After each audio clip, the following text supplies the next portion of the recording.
Otro capítulo de Postmetrópolis, hoy con un gran amigo, con el que vamos a hablar de muchos temas, no solo de uno, con Gustavo Grobocopatel, que nos honra con su presencia. Y hoy vamos a hablar sobre el futuro de la agricultura, de la empresarialidad y de la Argentina, porque un solo tema le queda corto a Gustavo. Bueno, todos lo conocen, pero Gustavo es ingeniero agrónomo, emprendedor, empresario agropecuario, músico, padre y un argentino preocupado por su país. Bienvenido, Gustavo. Gracias, un gusto y un honor estar aquí contigo. Bueno, vamos a empezar. A mí me gustaría tocar esos tres temas que te adelanté recién, porque creo que son tres esferas en la que tenés intereses. Pero vamos a empezar con la agricultura, la alimentación, el rol de los agricultores en la historia, etcétera.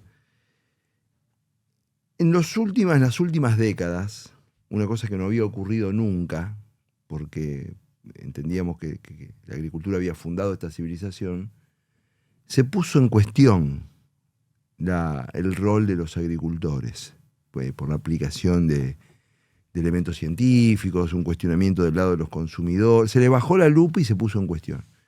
Lo primero, ¿cómo lo sentiste? Y segundo, ¿en qué circunstancias crees que está ese debate? No, cómo lo sentí como un desafío, como algo que hay que debatir, algo que hay que discutir y hay que hacerlo activamente por la responsabilidad que hay. Ni más ni menos que alimentar a la humanidad. Entonces,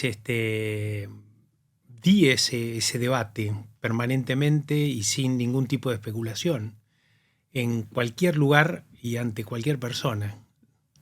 Entonces, ¿cómo lo sentí? Lo sentí como un deber, como algo que tenía que hacer y con mucha responsabilidad. ¿Y crees efectivamente que, viste, que todavía pesa sobre... Bueno, este debate está abierto en términos de que hay voces a lo largo del mundo que cuestionan la producción a escala, las emisiones para romper la estacionalidad, el hecho de que la dieta se haya homogeneizado. ¿Qué crees que es el futuro de ese debate? ¿Hacia dónde va ese debate? No, yo creo que es un debate válido, es un debate que le viene bien a la sociedad mantenerlo activo, porque a partir de esa tensión, si hay que hacer correcciones, hay que hacer, y te mantiene la atención sobre los temas del debate. A veces esos temas de debate se van o corren o se deslizan hacia cosas poco trascendentes y no se ponen en foco las cosas trascendentes del debate. Pero me parece que en todo caso siempre vale la pena tenerlo, vale la pena hacerlo no a los gritos y en la calle, sino en mesas de conversación, con respaldo científico, con respaldo del conocimiento, poniéndose en lugar del otro, pero es algo que hay que sostener. El concepto de soberanía alimentaria, que bueno, está incluido en esta. ¿Qué te evoca? ¿Qué significa para vos y qué sentido tiene en un mundo excedentario? Si bien hay 600 o 700 millones de personas que pasan hambre, en el promedio mundial alimentos sobran, ¿no? Mira, si soberanía alimentaria es producir y tratar de producir los alimentos que vos necesitas consumir, si soberanía alimentaria es preservar especies nativas de valor agronómico, alimentario y demás, obviamente que está muy bien. Ahora, muchas veces soberanía alimentaria lo tratan como si fuera una suerte de imperialismo del ADN, no sé. Y eso no es así. O sea, los ejemplos en el mundo es que muchas dietas en poblaciones, en civilizaciones fueron cambiando. Vos fíjate que China hace 30 años consumía 7 kilos de carne por habitante y año y ahora consume 130. Es decir, fue mutando esa dieta enormemente y nadie puede decir que los 130 kilos de carne sea lo autóctono, digamos, lo natural de la China. Fue algo que fue incrementándose y variando con el tiempo. Pero bueno, yo creo que las sociedades tienen la responsabilidad de producir alimentos, de tener capacidad de importar o exportar alimentos, y esos alimentos tienen que ser lo más diversos posibles, porque las dietas tienen que ser diversas, y ese es otro de los desafíos que tenemos en el debate público.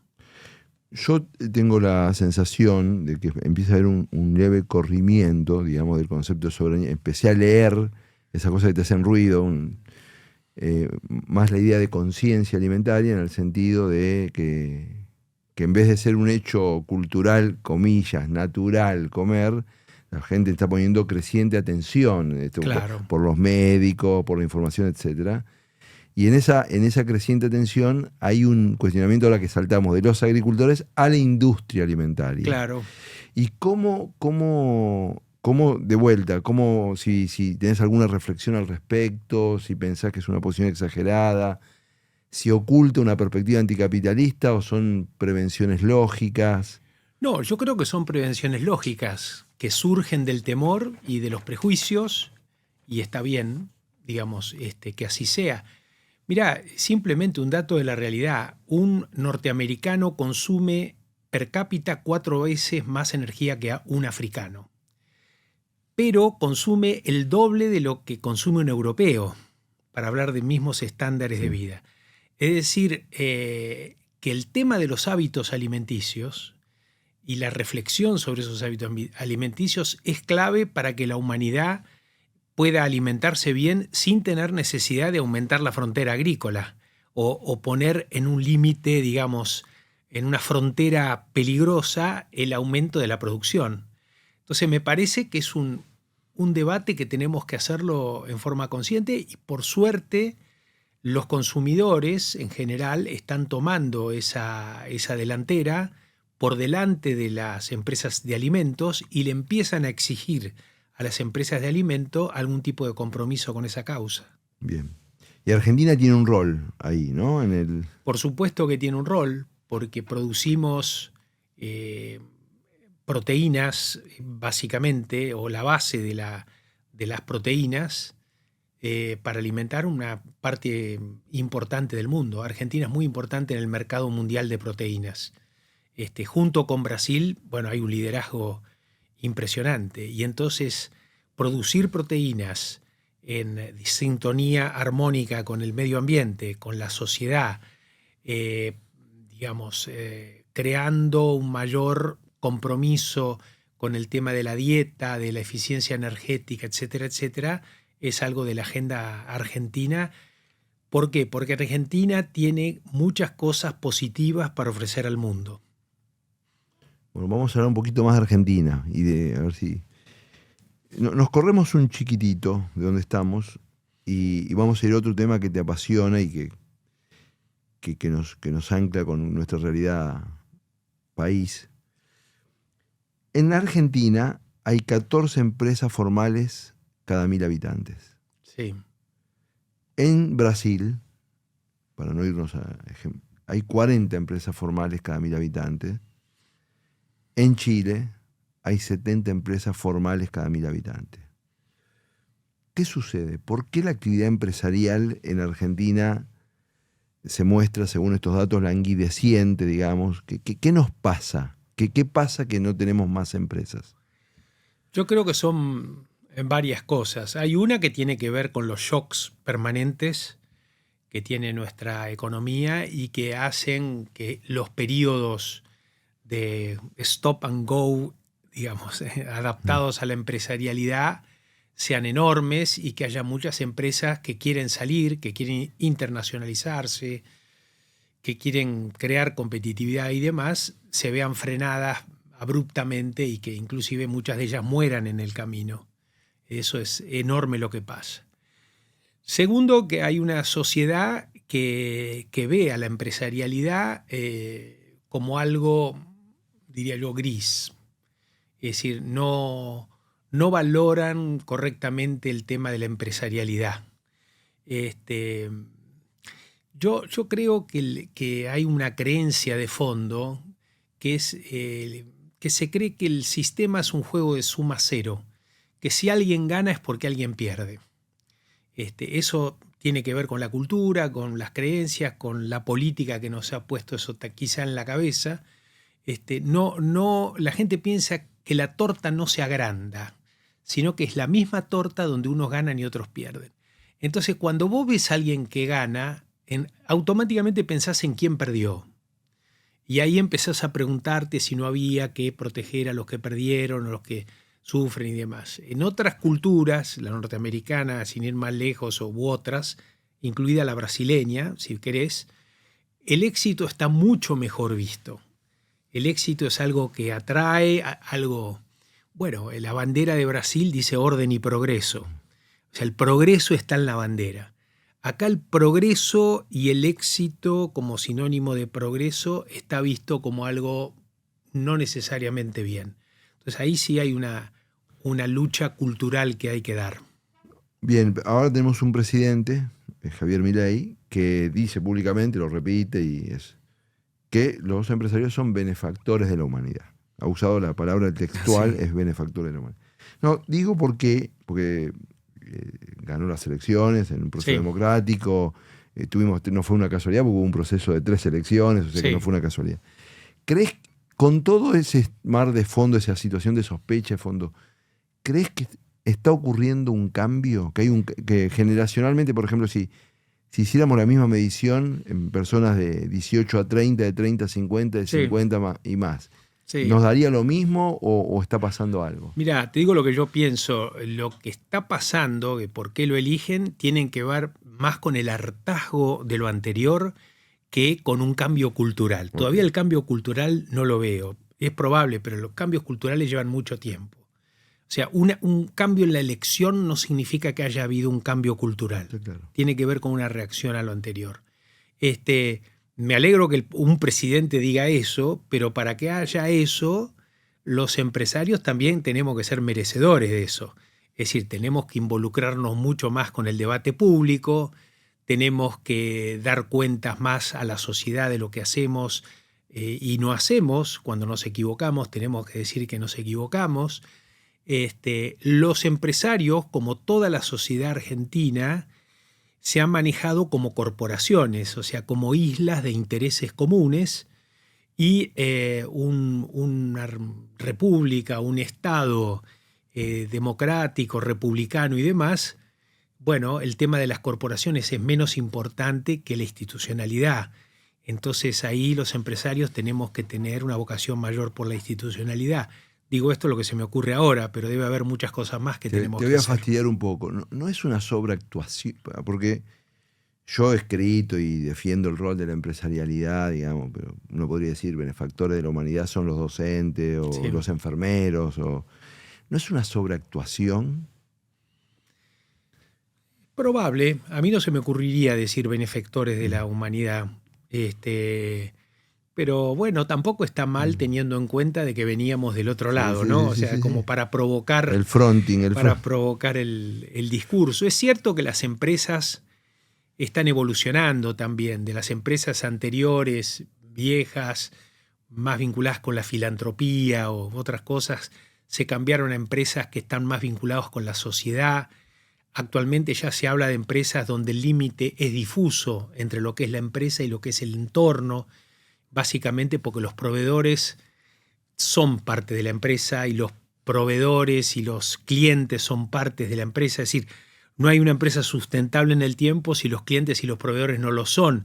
Entonces, ¿qué es la empresa? Y es un ecosistema que se va armando y que si los clientes y los proveedores son más competitivos, la empresa es más competitiva. Entonces ahí ya no hay un tema de filantropía, que es un tema de un vínculo entre dos cosas separadas, sino tiene que ver como ecosistemas sustentables u otro concepto mucho más complejo y sofisticado y adaptado a este tiempo. Yo corro con la ventaja frente a otros entrevistados de conocerte, entonces esta pregunta no tendría ninguna, pero vos has trabajado mucho o has trabajado bastante en consultoría en lugares, entre comillas, relativamente insólitos, Albania, Kazajstán, etc. Sí, un albanés diría que es insólito Argentina, ¿no? Claro, por eso pongo entre comillas, pero lo que quiero decir es que a mí me parece que hay algo en esa elección tuya de tomar esos trabajos de una motivación que es extraeconómica, digamos, ¿no? Que tiene que ver con ir y ver. ¿Qué te dejan los viajes en cuando vas a Kazajstán, a la selva colombiana, a Albania, en ese ir y ver, ¿qué significa para vos? Sí, es aprender, sin duda. Y yo lo hago para aprender. Podría decirte que una definición es para qué vengo a la vida y vengo para aprender. Por el disfrute de aprender. No tiene una motivación económica, como dijiste vos, o de estatus o lo que sea. O sea, me gusta aprender. Y me gusta compartir también el conocimiento, ¿no? Es decir, ese conocimiento que resulta de un debate, de una conversación. El conocimiento relacional lo llamaba Francesco Di Castri, uno de mis mentores, ¿no? Eso es básicamente, y si son culturas más diversas, mucho mejor, porque el ejercicio te obliga a ponerte en el lugar del otro. Y ponerte en el lugar del otro es un lindísimo ejercicio también para tu desarrollo personal. ¿Por qué crees, vos yo creo que conocés a varios de ellos, por qué crees que académicos de renombre internacional en materia de reflexión sobre el desarrollo van a Albania, a Honduras, a la selva colombiana o a Kazajstán, y cuando dan la devolución de lo que proponen es más o menos lo mismo? Sí. ¿Hay un problema de foco? ¿Hay una minusvaloración de los elementos culturales? Sí. En el caso de la agricultura, te diría que la mayoría desconoce la importancia de la cultura en la agricultura, ¿no? Es decir, la cultura en términos de la forma en que se hacen las cosas, que tienen que ver con el clima, que tienen que ver con la historia, que tiene que ver con diversas cuestiones el rol que de hacen, la mujer, el rol del hombre. tal cual, que sí. un chacarero de Córdoba sea distinto a un chacarero de Ghana o de Albania o de lo que sea, porque hay aspectos culturales. Entonces, en general, se hacen recomendaciones muy generales, desconociendo ese aspecto y también pensando que los problemas se resuelven fácilmente. En general, muchos ponen dinero, o sea, apoyo financiero, y apoyan financiero a cosas que no funcionan. Entonces es como que le pones combustible a un auto que está roto, ¿no? Y es lo que en general han hecho las multilaterales o organismos o ONGs, es apoyar financieramente proyectos que no están bien estructurados, porque no tienen ese enfoque sistémico. Yo lo que hago, ayudándolos a ellos, porque yo trabajo con Harvard, trabajo con el Banco de África o el BID, es tratar de dar este enfoque sistémico a la aproximación, al desarrollo. Con este centro en esta sensibilidad al aprendizaje, ¿qué le faltaría aprender al sector agroalimentario argentino? Mirá, el sector agropecuario argentino en ese caso es bastante parecido a otras cosas en otro lugar. Es gente muy solitaria, que le cuesta vincularse con otros que no compartan sus problemas. Hay muchos tratados de sociología que hablan del ser del campo, ¿no? O el ser rural y demás. Con lo cual hay una especie de resistencia cultural, estructural a ese vínculo. ¿Pero qué le faltaría? Y percibirse como algo más amplio que el campo. Es decir, percibirse como un todo, y en ese todo tiene que ver con la responsabilidad no solamente de producir, que es loable, y de afrontar los problemas y demás, sino de trascender a través de la integración con el resto de la sociedad. Eso me parece que es algo que queda todavía pendiente acá. Yo diría que es eso, y después tener instituciones, que las hay muchísimas en el campo, ¿no? El campo, si yo te cuento la cantidad de instituciones, es enorme. Alguna de ellas contribuye a crearlas, pero todavía no hay como un nivel de coordinación lo suficientemente poderosa en términos de poder político como para poder llevar adelante las mejores políticas. No hay lo que hay en Brasil, digamos, por ejemplo, con el Frente Agropecuario, de esos legisladores. Brasil tiene menos sofisticación que Argentina en término institucional, pero tiene mucha mayor integración con la política, con el famoso bloque agropecuario, y tiene mayor incidencia y mayor poder político. Es decir, le han puesto más foco en el tema. En Argentina hay instituciones que lo hacen, Barbechando, por ejemplo, sí, pero todavía sin la incidencia que tendrían que tener. Ojo, hay otra, ¿no? El Consejo de la Cadena Agroindustrial, que es una intención de hacer lo que te estoy diciendo. Están las organizaciones por cadena, que son organizaciones no corporativas. Están organizaciones técnicas del alto nivel de sofisticación como CREA, PRESID. Las gremiales, en fin, que tienen una cosa histórica. Pero todavía no ha habido una conversación entre todas sin los prejuicios corporativos de cada una de las partes de la cadena. Te voy a pasar una oportunidad. ¿El problema es ahí o el problema es la escucha urbana?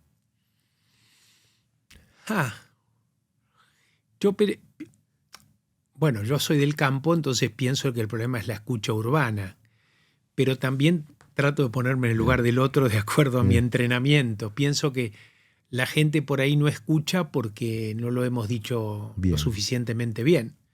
Y la 125 ha sido un ejemplo. Después de la 125 yo sentí, y bueno, mucha gente lo ha medido, de que la gente de la ciudad te escucha más. Tiene una percepción de que el campo es algo más moderno, más lleno de jóvenes, no es lo que uno ve en la sociedad rural, por ejemplo, como un arquetipo, pero es insuficiente, porque más allá de esa percepción urbana, tiene que haber contenido, tiene que haber propuestas, y esas propuestas que no sean solamente para mejorar la situación del campo. Okay.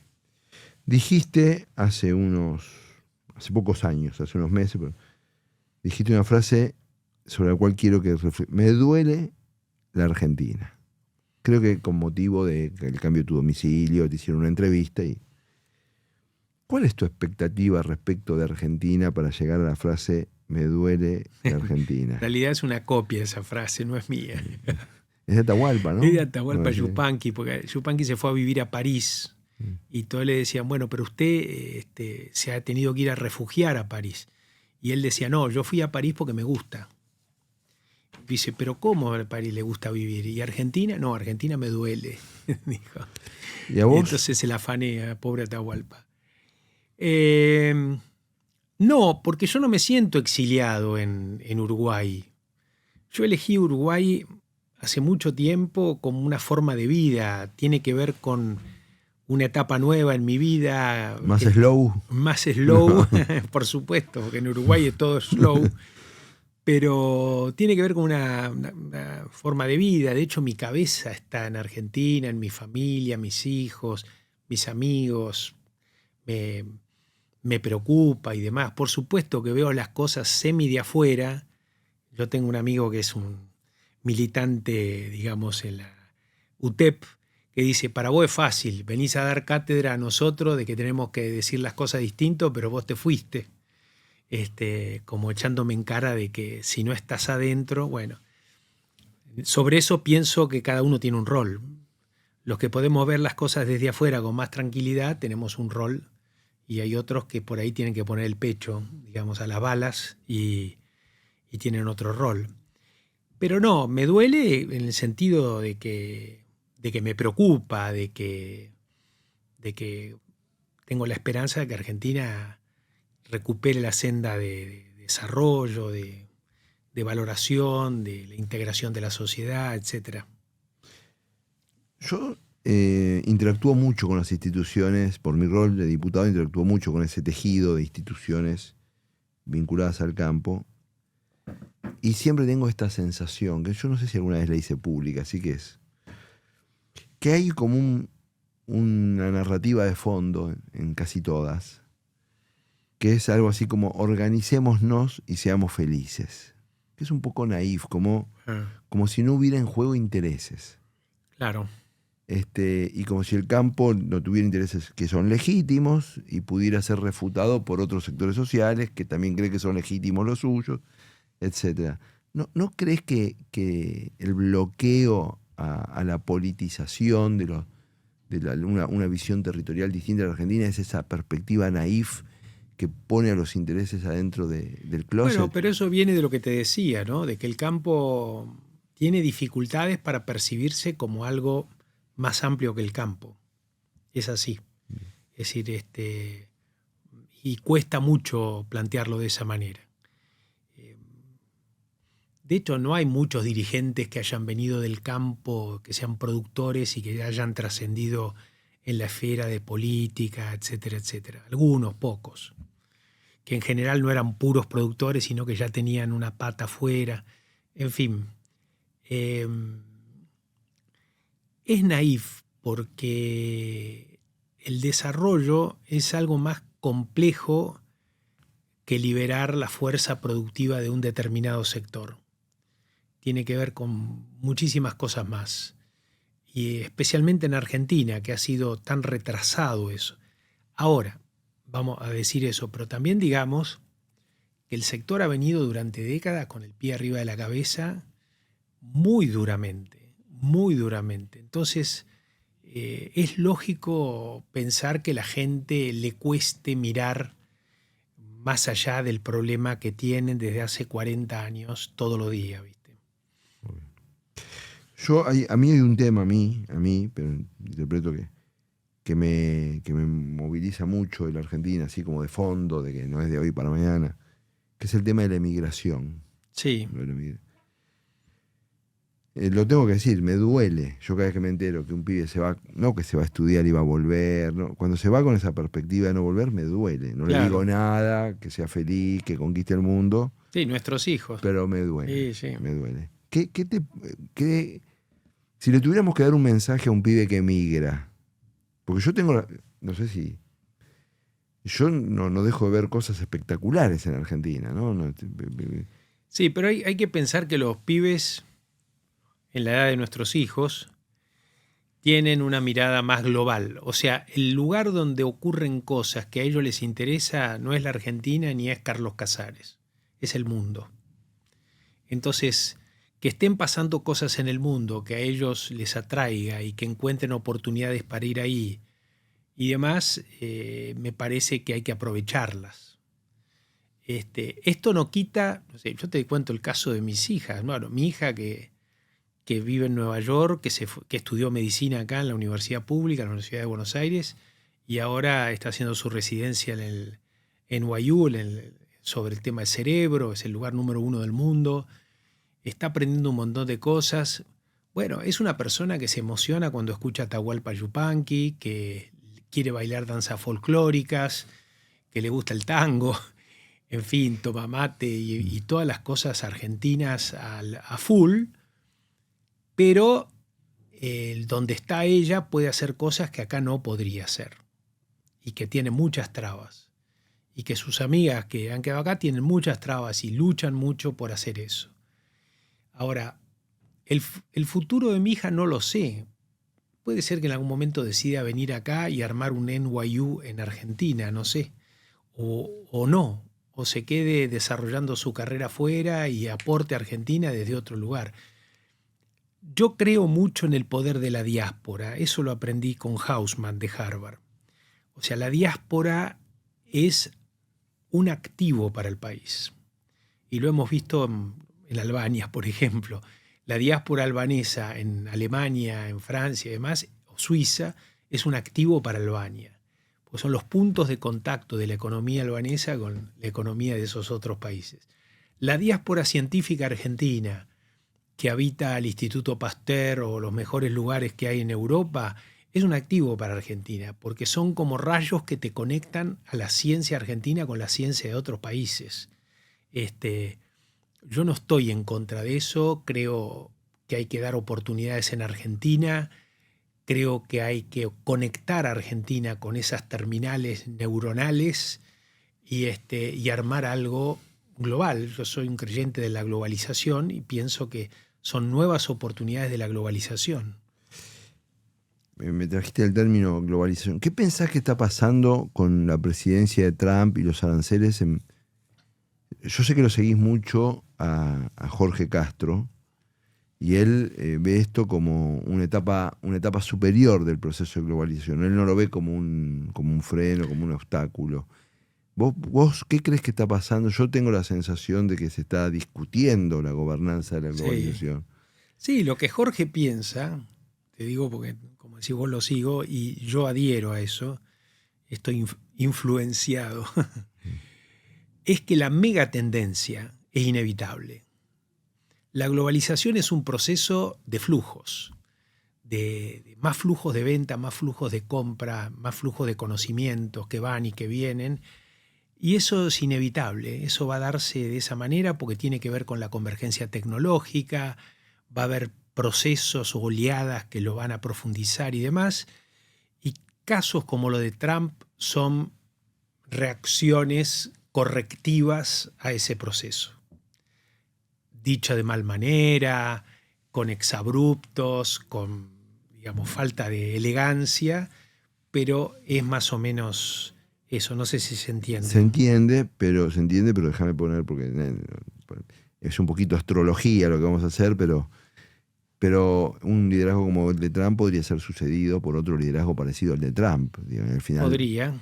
Y en ese caso, y lo que se está viendo en el mundo, de que tiene mucha popularidad los discursos más proteccionistas, más refractarios. Sí, son como oleadas, ¿no? O sea, sí, ahora claro. viene el proteccionismo porque este tema de la globalización y de la internacionalización de empresas y demás han creado problemas de flujos porque no han tenido de alguna manera un nivel de coordinación y demás. La coordinación natural no viene por los hachazos que te pega alguien como Trump, que hace doler muchísimo. Nuevamente, yo creo que son correcciones de corto plazo. En el largo plazo la tendencia sigue adelante y eso, la reflexión para un país como Argentina es que la apertura de la economía, el estímulo de los flujos y demás, algo que yo siempre he ido, tiene que ser inteligente. Tiene que ir dentro. Sí, no automática. No automática, hay que pensarla, tiene que ir hay dentro, que gestionarla. Claro, hay que ir navegando sobre esta ola, obviamente estimulando los flujos, pero dentro de esta ola de correcciones de corto plazo. Ok. Te voy a hacer algunas preguntas sobre vos. ¿Una mala decisión que hayas tomado? ¿Alguna? Tomé muchas malas decisiones. Imagínate.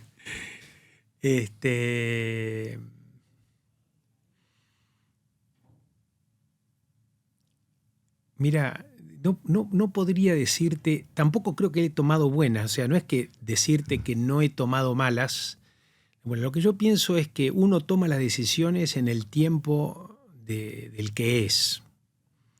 Es decir, uno podría decir, y bueno, hubiese sido, qué sé yo, hubiese armado una empresa de tecnología en el momento que yo pensé que había que armar una empresa de tecnología. Y no lo hice porque estaba en el momento del furor de los globos y qué sé yo, y podría haberla armado en ese momento. Pero yo era de ese momento. O sea, no. Sí. No. Me cuesta mucho, pero que se entienda, no por falta de humildad, ni porque piense que eso fue un error, digamos, porque todo bien, ¿viste? Digamos, tener esta cosa así de poder. No, al contrario, lo pienso con humildad. Es lo que pude hacer en ese momento. Hay cosas que no volvería a hacer, sí, es cierto, hay cosas que no volvería a hacer, pero digamos, la empresa nuestra, por ejemplo, creció muchísimo sin tipo de cuidado del esfuerzo financiero que llevaba adelante ese tipo de crecimiento. O sea, yo, como soy un emprendedor, le meto para adelante, digamos, y no tenía en cuenta algunas cuestiones de riesgos desde lo financiero y de lo humano, ¿no? Porque a veces empujé cosas a las personas que trabajaban conmigo a límites que por ahí no podían o no querían hacer. Eso lo haría distinto. De hecho, hoy lo hago distinto cuando encaro algún tipo de proyecto. Me cuido mucho más de eso.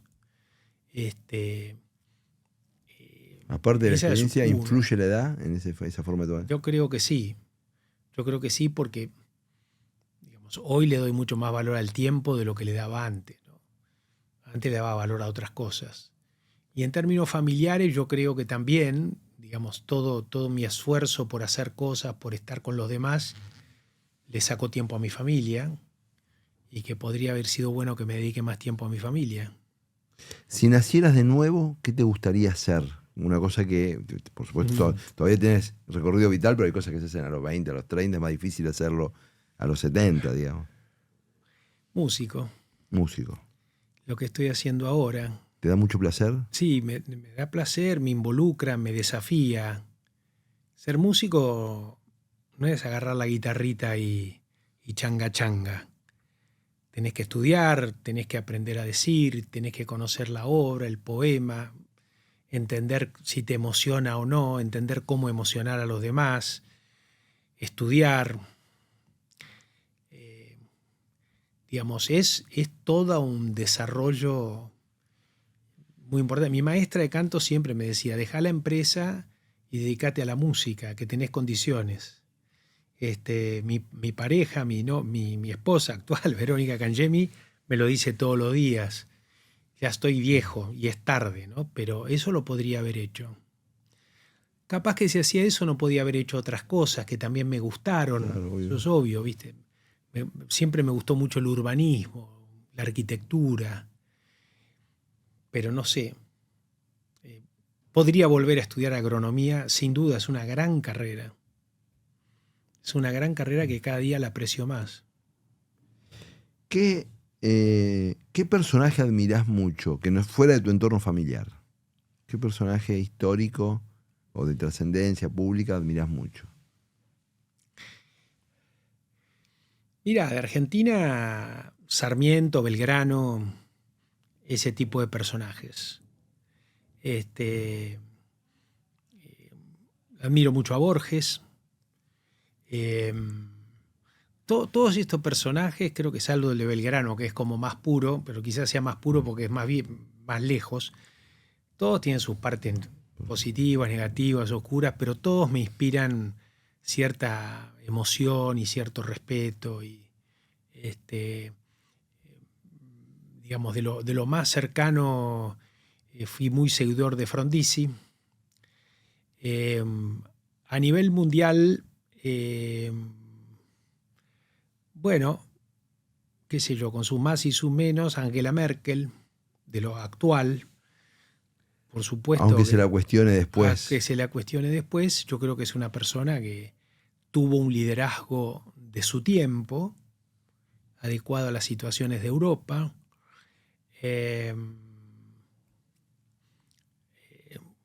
Hay gente que dice que todos los problemas de Europa actual son por Angela Merkel, sí. Sí, porque el gas con Rusia, porque dejó entrar a los inmigrantes sirios. Bueno, pensaba en otra cosa. Es decir, tenía otro escenario hacia adelante, diferente al que sucedió después. Quizá tendría que haber diversificado más eso. Pero bueno, tuvo una actitud muy responsable con el tema de la inmigración, muy contenedora. No sé. La admiración no es por alguien que hizo todo bien. No, claro. La admiración es por alguien que hizo lo que tenía que hacer con responsabilidad, corriendo los riesgos que había que correr. Perdón, Deng Xiaoping, ¿no? Deng Xiaoping para mí es algo majestuoso. Majestuoso. Yo fui a China la primera vez, que fue en el año 99 o 2000, y fui y dije, este país no tiene solución. Había 1.000 millones de pobres. Digo, acá no lo resuelven ni nada. Y a los 20 años estaba resuelto el problema, y a los 30 años, potencia mundial número 1, número 2. Y eso es esa cultura de Deng Xiaoping, ¿no? De abrirse al mundo, ¿no? De abrirse al mundo, aprender de los demás, sin olvidar la cultura propia, la esencia, la historia. Eso nos falta a los argentinos, ¿viste? O sea, ellos tienen esa famosa frase que dicen, somos marxistas-leninistas con la teoría de Mao y la hipótesis de Deng, no sé. Que vos decís, pues son todas cosas distintas. Bueno, no, es como que vos dijeras ahora, somos todos peronistas con la teoría de los radicales y el orden de los militares. Entonces, bueno, pero escuchame una cosa, esto es un quilombo. Sin embargo, lo que quiere decir es, lo que pasó, nos construyó para bien y para mal, pero estamos aquí para adelante, mirar para adelante. ¿Quiénes hacen las cosas bien? Vamos a copiarnos de los que hacen las cosas bien, vamos a tratar de hacerlas mejor. Al mismo tiempo vamos a tratar de inventar una cosa nueva. Es decir, eso de ir para adelante es algo argentino. Vos fíjate que en Argentina hay un debate, 30 años de debate, si el capitalismo sí, no, cómo, cuánto, que nos detiene. En otras partes del mundo existe el mismo debate, pero nada detiene el progreso. Acá detiene el progreso, es un problema grave que tenemos. No podemos discutir sin seguir caminando. Es como que la discusión nos paraliza, nos sienta en un café. Ok. Yo creo que existe eso porque hemos creado una cultura del bloqueo. O sea, es una conquista política bloquear, porque yo no sé, claro. El kirchnerismo quiere bloquear la reforma de Milei. O sea, quizás no discute el modelo, quiere bloquear. Y así yo no me pongo afuera como un actor ajeno, pero la cultura del bloqueo. El bloqueo pareciera ser que es lo contrario a buscar una síntesis y a dialogar. ¿Tenemos un problema en la conversación? ¿Qué está pasando ahí? ¿Qué pasa ahí? ¿Por qué la opción es el bloqueo? ¿Por qué no? Sí, bueno, lo que está pasando ahora, yo tengo esta hipótesis de que Milei es alguien que le viene a hacer un service a la Argentina y que en ese concepto de alguien que viene a arreglar algo que no se arregló antes y que fueron sucesivas capas que se acumularon, digamos, de errores, que venga alguien que no le importe el costo político y que lo haga, yo creo que la dirigencia política debería estar aplaudiendo, no impidiendo.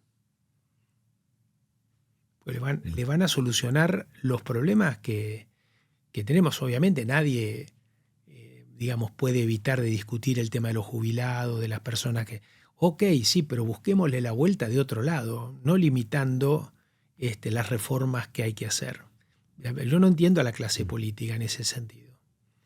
Me parece que es algo como que están con la agenda de quién gana la próxima elección, o sea, cómo se preserva el poder en la próxima elección y no buscar la solución definitiva. Y esa misma sensación es la que va enterrando a la clase política.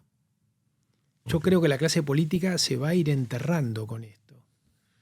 No que va a quedarse como los adalides de la defensa de los jubilados. Okay. Y si, está bueno, pero ¿y si la política va perdiendo prestigio y se va enterrando, y hubiese una crisis? Sí. ¿No? Porque uno piensa en dos personajes bien controversiales como fueron Duhalde o Alfonsín. En el 2001, en el contexto de una crisis, llegamos, para graficar, se pusieron de acuerdo Duhalde y Alfonsín de cuáles eran las bases institucionales de salir de la crisis. Con la política desprestigiada, si hubiera una crisis, ¿cómo se recompone? Vendrá alguien nuevo. Lo que antes era el arreglo de partidos, hoy es algo nuevo. Okay. Yo tiendo a coincidir. Algo nuevo fue Milei. Sí. Solo que es disruptivo y tiene esas particularidades. Puede ser nuevo, por ahí puede ser algo nuevo otro novedad. Otro nuevo que vaya uniendo, que venga de otro sector que no sea de la política. Ok. Un Ricardo Darín, no sé. Sí, te entiendo. ¿Entendés? Un personaje, está claro. Todo el mundo lo votaríamos, ¿no? No, está claro que hoy tampoco se precisa tener una estructura política, hay que tener un buen mensaje, está claro. ¿Y el campo no necesitaría un Ricardo Darín del campo para que nos dé es probable, pero tiene que salir que no sea del campo, ¿no? O sea, alguien que surja de ahí, pero que piense más allá del campo. Como hablamos de fuera de cámara lo de Einstein, ¿no? Para arreglar un sistema desde un nivel superior. Totalmente, sí, totalmente. Yo le di mucha vuelta en mi cabeza, volviendo como último tema, al tema de la empresarialidad. O sea, que yo le di mucha vuelta en mi cabeza porque desde muy chico, por instrucción de mi madre, siempre fui de la idea de que uno tenía que resolver sus cosas, etcétera, y que es mejor la gente que resuelve, y aunque se equivoque, y aprendés. Y mi mamá usaba la palabra empresa, pero no con un sentido corporativo. ¿Y cómo va la empresa? La organización. Lo que tenías que hacer. Claro. Y me di cuenta de que ahí hay una de las claves de la vida, digamos, ¿no? Ahí se juega. No importa que seas artista. Si no escribís la partitura, si no ensayás, no importa. Por supuesto. Claro. Entonces, ¿qué nos falta para recuperar? Porque este es un país de emprendedores, como se constituyó la Argentina moderna. Sí. ¿Qué nos falta para reinstalar ese ánimo emprendedor para vos? Bueno, yo fui muchos años miembro del Consejo de Endeavor, o sea que estuve muy cerca de los emprendedores de distinto tipo y participo en otras organizaciones de emprendedores y muchos tenemos contacto y demás. En general tenemos una masa de emprendedores increíble. Es espectacular la cantidad que hay en cualquier segmento que se te ocurra. Hay muchas empresas de valor y demás. El problema que tenés es que si vos tenés shocks macroeconómicos permanentes, si vos no tenés un mercado de capitales en donde financiarte, si vos no tenés esta cosa de que cuando te va mal puedas recuperarte, ¿no? Porque el fracaso es parte del éxito que vendrá, no sé. Si se dan esas conjunciones de cosas, sí. El caso del campo tiene esta cosa particular de que un impuesto a los ingresos te baja el precio de los productos. Si te baja el precio de los productos, usás menos tecnología, consumís menos porque gastás más para producir algo que vale menos. No sé si se entiende. Entonces ahí tenés un tema, una reacción lógica, que se use menos tecnología de la que se debería utilizar y hay menos emprendedores, porque en realidad eso lo que daría lugar es al crecimiento de un ecosistema, como llamo yo, es un grupo de empresas, proveedores, clientes y demás, que va haciendo crecer la torta del campo, ¿no? ¿Algo que te gustaría decir antes de terminar? No, Fabio, has preguntado casi todo. Pues yo la he pasado muy bien, la he pasado muy a gusto y te agradezco mucho. Yo también, querido, te admiro y sabés que te admiro y ojalá haya mucha gente en la cuestión pública como vos. Bueno, muchas gracias.